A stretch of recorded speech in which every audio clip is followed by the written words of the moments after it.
रामचन्द्राय जनकराजजामनोहराय मामकाभीष्टदाय महितमङ्गलम्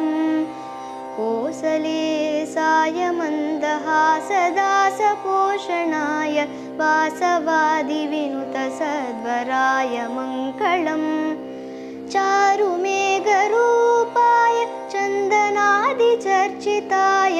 आनकटकशोभिताय पूरिमङ्गलम् ललितरत्नकुण्डलाय तुलसीवनमालिकाय चलजसदृशदेहाय चारुमङ्गलम् देवकीसुपुत्राय देवदेवोत्तमाय पावजागुरुवराय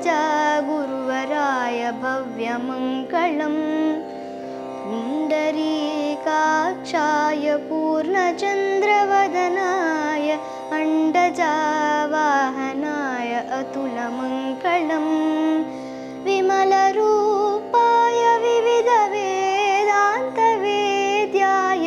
सुमुखचित्तकामिताय शुभदमङ्गलम् रामदासमृदुलहृदयतामरसनिवासाय स्वामिभद्रगिरिवराय सर्वमङ्गलम्